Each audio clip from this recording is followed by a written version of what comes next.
Hi, this is Stacia, and I wanted to share another miniature. This is the second one in the series, and this one is going to feature an Icelandic Gambit. So I'm especially interested in learning more about this opening, so I thought this would be a good one to do. It's also very interesting. Okay, so it comes from e4, d5 the Scandinavian, e takes d5, and now a lot of times the queen will recapture here. That is the main line. But this move, knight f6, is the modern Scandinavian. And this is what will lead to the Icelandic Gambit. White will play c4, which is a pretty interesting idea, just trying to hold on to this pawn. And now black has the option to play c6. And this is the starting position for the Icelandic Gambit. So now white has to choose whether they'd like to accept or not. White probably should. Computer says it's the best move, although d4 is also an option. You could play this way. And this actually transposes into a French exchange variation, believe it or not. But okay. In this particular game, which was a blitz game, by the way, played on chess.com, my opponent took. And so we have the Icelandic Gambit accepted. And here I just wanted to note that there is some pressure on the c-pawn here. But in addition, black has two pieces developed for the pawn and two semi-open files. So that's the compensation for the pawn. Although the computer will say that white is like plus half a pawn here.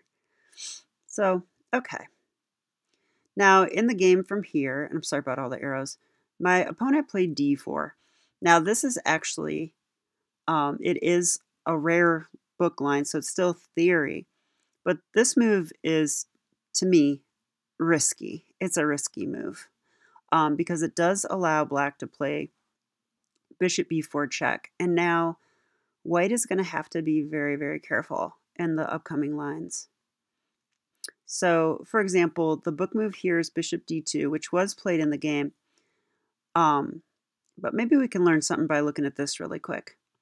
If white does play knight c3 here, then knight e4 is now possible, attacking the pinned piece. Notice how the knight is pinned. So it can get dicey pretty fast. Okay, what if white gets greedy and plays d5 here? Well, already there's this queen f6 threat attacking here. And if queen f3, I kind of wanted to show this line because it's pretty bizarre, and I have a past flashcard of this actually. What can be played here is knight takes c3 is winning for black. And it's hard to see why. Well, it's kind of a crazy position. But now the queen can take here, but there's discoveries. So black can take the d pawn.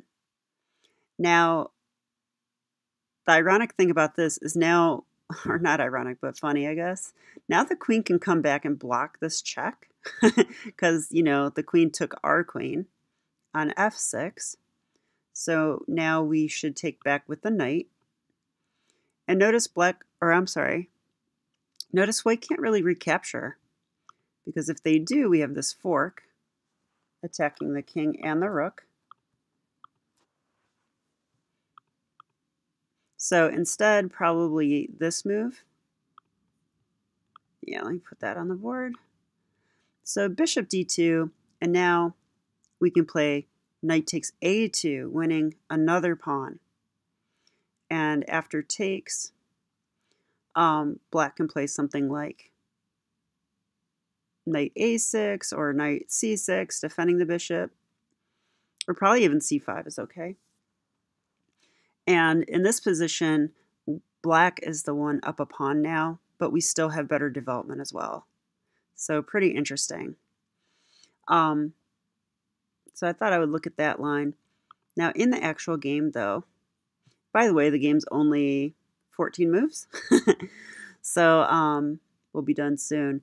But bishop e4 check, and he did play the correct move, which is bishop d2. Now I think knight c3 is actually playable, just risky. White's on the edge of losing there.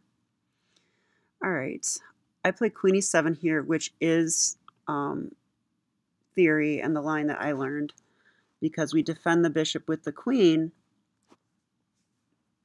and if we take with the queen, we'll have an extra attacker on the c-pawn, is the idea with that. Not to mention we're threatening all kinds of discoveries. So white does have to be careful here. And the best move is probably bishop e2. This would stop the discoveries. And probably here I can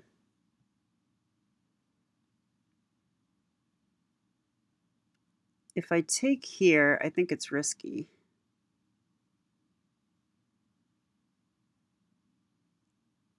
Yeah, I think that's risky. Like if I were to take here, for example, there is queen a4 check.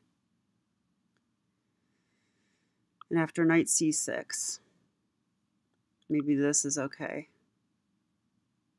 Take the bishop. Yeah, and even after this, after all this, I think white's going to win that bishop, so we cannot take there. So that's something I want to remember. But in the game, and I'm going to promise I won't completely overanalyze this. No, I don't.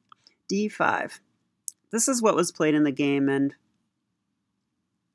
it's just a blunder because I have these discoveries, so I can simply take here. A question, though, is there a better move for black? That's a good question.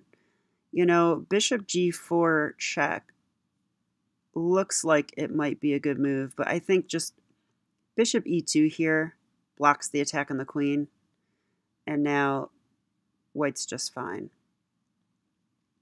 So let's go back. And the answer to the question is that, yes, this is the best move to take this pawn. So bishop takes d5 check. And now my opponent played bishop e2, which is a huge mistake. Really, queen e2 is correct here. Because if you take with the bishop, or I'm sorry, block with the bishop, now it unleashes this attack on g2. And so in the game, I did take here, which attacks the trapped rook. And white has this interesting move, queen a4 check. But knight c6, which blocks and defends the bishop simultaneously, is sufficient. And black's totally winning here. My opponent took here, and you know, I can just take with a queen now. Check. This forces the trade of queens. And then what's even nicer is now I have this threat on c2. So my opponent played here. But at this point of the game, I can just take the rook. And yeah, they castle queenside, but this is just over. I can even check here, which I did. King b1. Knight out, and my opponent did resign. So a bit of a bloodbath, and I realize my opponent blundered quite a bit in this game, but I like to look at what the correct moves are for white, and then what we should do when they make the correct moves. So I actually do think there is a lot to learn here, and let's go back to a critical moment just to review. Okay, this bishop move was correct. Queen e7 is right. Yeah, it was d5. This is the losing move pretty much. Is this d5 move. Just not realizing I have discoveries, I guess. But had my opponent played the correct move here, which is queen e2,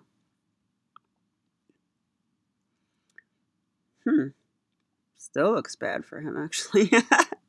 Now I have knight c6. Yeah, I don't know if I saw this. Knight c6. What about d5 here? This looks wild, doesn't it? There's no discoveries. But I can take, check, and if the knight takes, we have knight d4. Wow, tempo on the queen. Queen d1. Yeah, where else can the queen go? So pretty interesting, huh? Well, it's a fork on the queen and it's a fork on c2. So that's basically the point. So they defend here, but now we take the d5 pawn, similar to the game.